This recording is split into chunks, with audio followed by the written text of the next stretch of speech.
I was born in the United Kingdom in 1969 and have lived in Canada most of my life.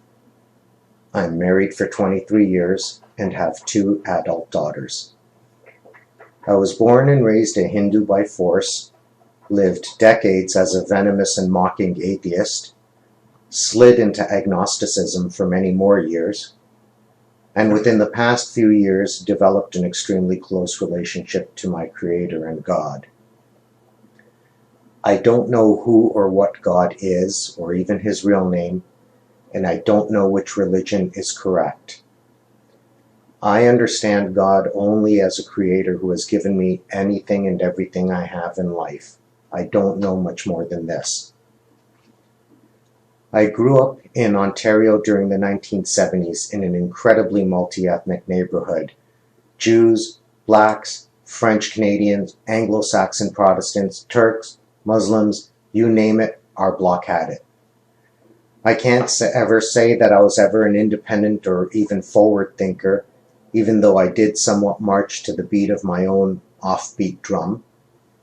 I graduated from University of Toronto with an honors Bachelor of Science, completing a double major in toxicology and human biology, and a Master of Science in pharmacy. In my undergraduate years, I took all the science, technology, engineering, mathematics, meaning STEM, type classes, including chemistry, physics, and even a course in astronomy. I graduated from law school in the late 1990s, and I've been operating a law firm for almost 20 years. I'm a registered patent agent, and the bulk of my work relates to protecting inventions and technological advancements in Canada, the United States, and overseas markets. I discovered Flat Earth quite by accident almost 2 years ago.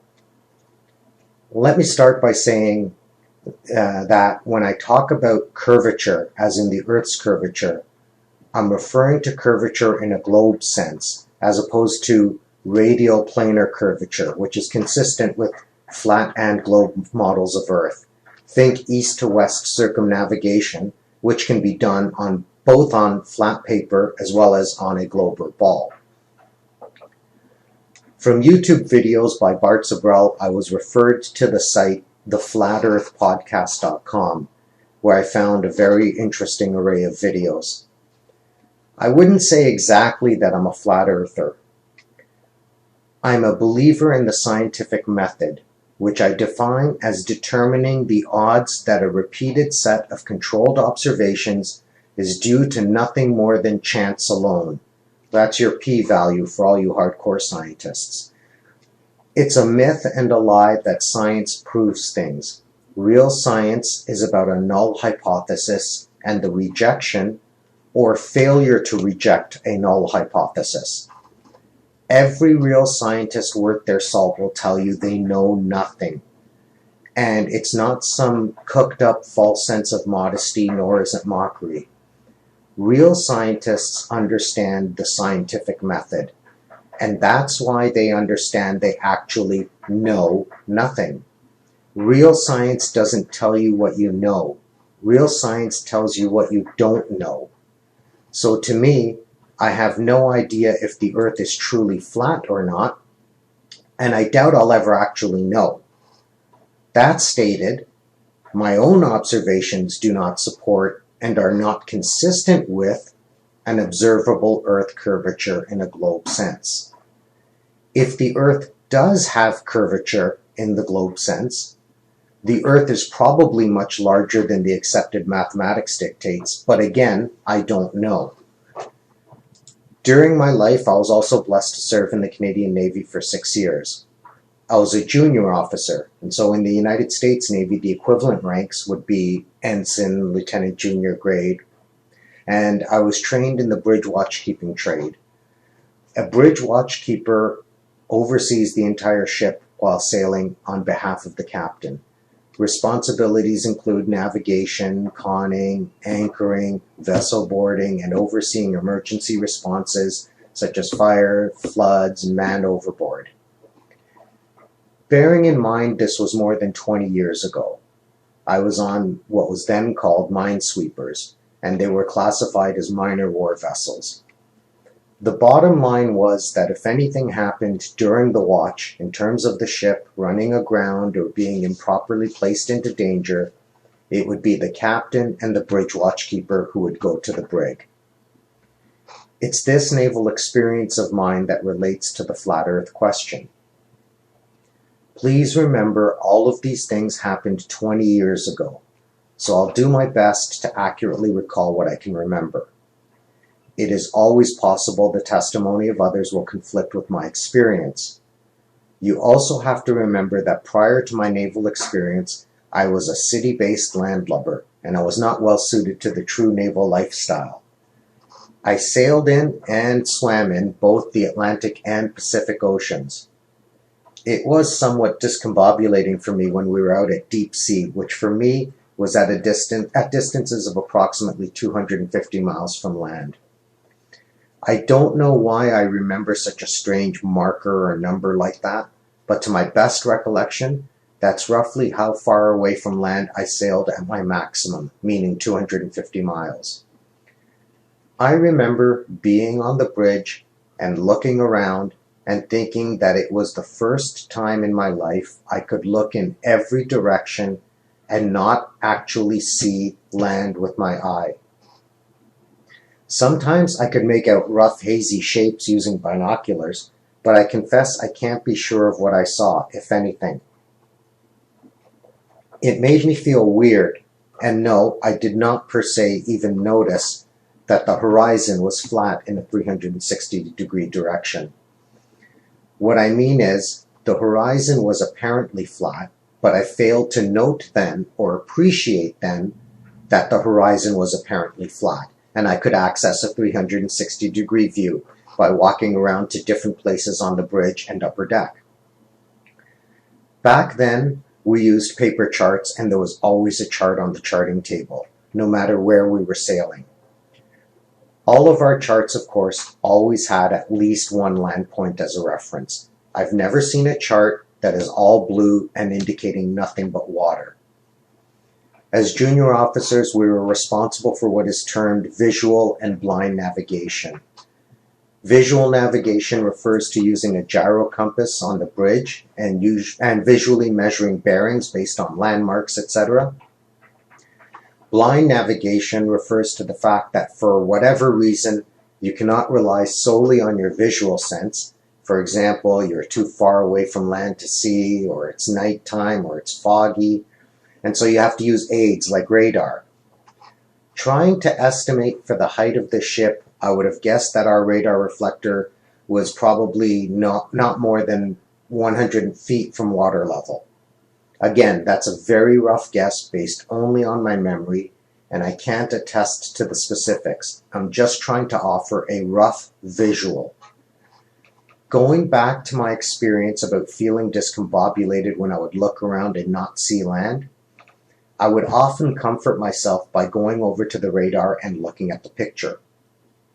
Again, I never thought of flat Earth or global curvature or anything like this back then. I assumed everything I was told was true and that the Earth is a globe. Anyway, I remember seeing our radar screen paint land bits, islands and islets, from as far away as at least 100 miles. Honestly, I remember painting land farther away than that, but to try to account for time past and my memory, I'll put it at the lower end of 100 miles. However, realistically, my memory strongly favors seeing land painted on radar well in excess of 100 miles, by which I mean the 150 to 200 mile range. The thing is, most of these little islands and islets weren't exactly significant in elevation either. They were, relatively speaking, small chunks of land rock out in the middle of the water with some trees, some with nothing more than rocks and sand. These islets and islands did not have skyscrapers on them.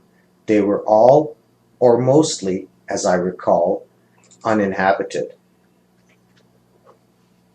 Undoubtedly, some of them had hills and I figure maybe even trees as high as 100 feet. Regardless, It's my memory recall and my belief that we were painting land on our radar screen at distances well in excess of 100 miles. The established mathematics, meaning the Earth curvature formula, suggests I shouldn't have been able to see these islets painted on radar unless these islets had elevations of a few thousand feet. I can only tell you that I truly believe I did see these islets painted on radar at distances of 150 miles or more, and these weren't exactly mountains popping out of the ocean. I leave the conclusion to others, and people are welcome to challenge my observation. My observations aren't infallible. I can tell you only what I believe I remember. And frankly, this specific naval memory didn't come to mind until probably some months after stumbling onto flat Earth research. This memory was otherwise dormant or lost for 2 decades. I don't think flat Earth is some big conspiracy where naval officers are standing around and discussing how they can hide the truth about the Earth's shape. I think the reality of it is that we just never thought of these things, and most people navigating ships don't think about the Earth's curvature in the globe sense. In planning our navigation passages, we never accounted for the Earth's rotation or global curvature. We planned our passages off of flat charts with a Mercator projection, which is not inconsistent with a flat surface Earth if the North Pole counts as the radial center. And we attempted to sail in straight tracks. We were required to calculate astronomics for wherever we may have been based on latitude and longitude alone, using the Farmer's Almanac.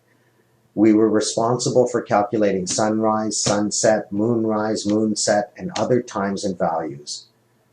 None of those calculations ever required us to account for either of Earth's global curvature or rotation, and all of our calculations were very accurate, typically within 1 minute or less. The only unknown or uncontrollable variable we used to run into was called set and drift, which is how much we were being pushed off course by sea currents. Set and drift are always changing values, random in appearance, based on sea current, and have no known accurate predictor. My advice to flat earthers is this: real science is based on believing nothing anyone tells you, and that includes me. Real science is based on observations and questions, and I think the flat earth community has been doing a great job of aggressively asking all kinds of questions based on observations. I think it's a badge of honor and victory when flat earth people are ridiculed. If people do not want to discuss observations, especially when their own observations are inconsistent with their previous belief, that indicates someone with a small and closed mind. I've lived my life long enough as a small person with a closed mind.